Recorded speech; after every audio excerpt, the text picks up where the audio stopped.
दोस्तों, भारत की private sector कंपनियों ने टर्बोजेट इंजन को विकसित करने में काफी तेजी से काम किया है। इसके तहत कई भारतीय कंपनियों ने छोटे पैमाने पर टर्बोजेट इंजन का विकास किया है, जो कि भारत के लिए काफी कारगर साबित हो सकते हैं। इन्हीं कंपनियों के काम को और भारत के अंदर प्राइवेट कंपनियों के द्वारा टर्बोजेट इंजन विकसित करने के लिए ज्यादा निवेश आकर्षित करने के लिए भारत अब एक काफी बड़ा कदम उठाने जा रहा है। दरअसल अब भारत ने यह फैसला किया है कि हम इन प्राइवेट कंपनियों के द्वारा बनाए गए इंजन को अपनी जरूरत के हिसाब से प्रोक्योर करना शुरू करेंगे, जिनका इस्तेमाल भारत अपने कई अलग अलग तरीके के हथियारों में करने वाला है। प्राइवेट कंपनियों के द्वारा बनाए गए टर्बोजेट इंजन को खरीदने से न केवल प्राइवेट कंपनियों का हौसला बढ़ेगा, बल्कि भारत के अंदर टर्बोजेट इंजन को विकसित करने के लिए ये प्राइवेट कंपनियां खुलकर ज्यादा निवेश कर पाएंगे, जिसका नतीजा ये होगा कि भारत के अंदर एक स्वदेशी एरोस्पेस इंजन मैन्युफैक्चरिंग इकोसिस्टम विकसित होगा। भारत के द्वारा दिए गए बड़े अवसर को ध्यान में रखते हुए भारत की आधे दर्जन से ज्यादा प्राइवेट कंपनियां माइक्रो टर्बोजेट इंजन को या तो विकसित कर रही है या फिर इन्हें विकसित करने के काफी एडवांस स्टेज में पहुंच चुकी है। दोस्तों, ये अलग अलग प्राइवेट कंपनियां शुरुआती दौर में 1 किलो न्यूटन से लेकर 12 किलो न्यूटन तक की क्षमता वाले टर्बोजेट इंजन का विकास कर रही है, जिनका इस्तेमाल भारत अपने कई अलग अलग उपकरण और प्रोजेक्ट में कर सकता है।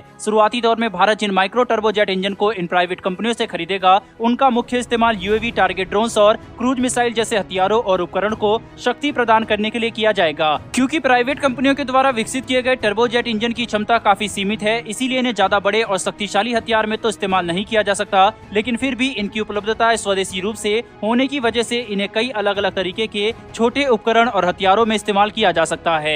एक बार जब भारत अपने प्राइवेट कंपनियों के द्वारा विकसित किए गए टर्बोजेट इंजन को खरीदकर अपने उपकरणों में इस्तेमाल करना शुरू कर देगा, तब भारत की प्राइवेट कंपनियों का विश्वास और हौसला दोनों ही इस क्षेत्र में निवेश करने के लिए बढ़ जाएगा। वहीं पर तब इस बात से कोई भी इंकार नहीं कर सकता कि भारतीय प्राइवेट कंपनियां आज अगर 12 किलो न्यूटन तक की क्षमता वाले छोटे टर्बोजेट इंजन का विकास कर रही है, तो आगे जाकर यही कंपनियां 200 किलो न्यूटन की क्षमता वाले लड़ाकू विमान के इंजन को भी बना सकती है। बस हमें इस क्षेत्र में लगातार निवेश और R&D करने की जरूरत है। बहरहाल दोस्तों, बढ़ते हमारी दूसरी खबर की तरफ। तो दोस्तों, ये खबर भारत के स्वदेशी कावेरी इंजन की तरफ से निकल कर आ रही है। दरअसल दोस्तों, भारत कावेरी इंजन को पिछले 20 सालों से भी ज्यादा लंबे समय से विकसित कर रहा है, लेकिन अभी तक भारत को वह सफलता हाथ नहीं लगी थी जैसा कि हमने सोचा था। लेकिन अब DRDO ने एक ऐसा कारनामा कर दिया है जो कि भारत के लिए काफी ज्यादा उपयोगी साबित होगा, और इसका समय भी काफी ज्यादा महत्वपूर्ण है। दरअसल दोस्तों, अब ये खबर निकलकर सामने आ रही है कि भारत ने कावेरी इंजन के ड्राई वेरिएंट के कोर को स्टेबल कर दिया है, यानी कि भारत के कावेरी इंजन का ड्राई वेरिएंट अब लगभग पूरी तरीके से तैयार हो चुका है। बताते चलें कि इसी इंजन का इस्तेमाल भारत अपने घातक UCAV में करने वाला है। दोस्तों, एरो इंजन के क्षेत्र में पिछले कई सालों से हासिल की गई टेक्निकल नॉलेज और इस इंजन को विकसित करने के लिए निरंतर प्रयास की वजह से आज भारत ने आखिरकार कावेरी के ड्राई इंजन को सफलतापूर्वक विकसित कर लिया है,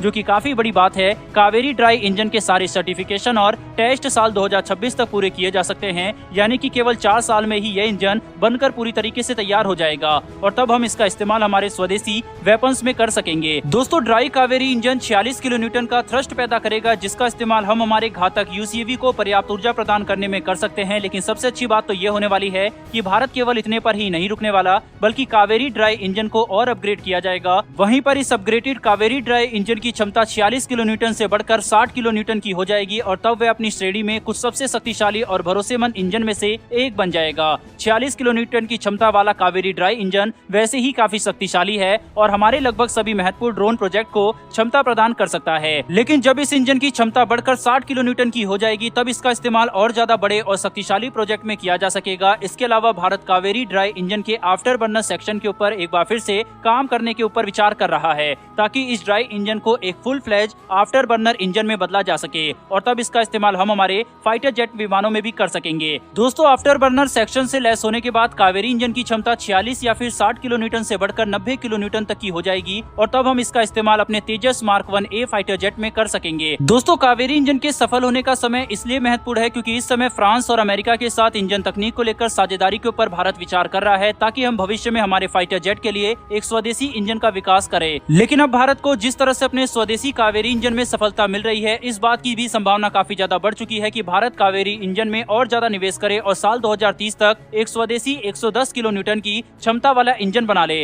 हालांकि ऐसा करना बिल्कुल भी आसान नहीं होगा, लेकिन अगर भारत ऐसा करने में सफल हो जाता है तो हमें फ्रांस या फिर अमेरिका की कोई भी जरूरत नहीं पड़ेगी, और भारत स्वदेशी रूप से अपने फाइटर जेट के इंजन की सारी जरूरत को पूरा कर पाएगा। वहीं पर वह भारत के लिए सबसे उत्तम ऑप्शन रहेगा। बहरहाल दोस्तों, इस वीडियो में इतना ही, लेकिन भारत के कावेरी इंजन के लिए कमेंट बॉक्स में एक जय हिंद तो बनता है। साथ ही हमारी आने वाली डिफेंस और वर्ल्ड अफेयर से जुड़ी ऐसी वीडियो के लिए चैनल को सब्सक्राइब अवश्य कर लें। फिर मिलेंगे ऐसी एक नई वीडियो के साथ। धन्यवाद। जय हिंद।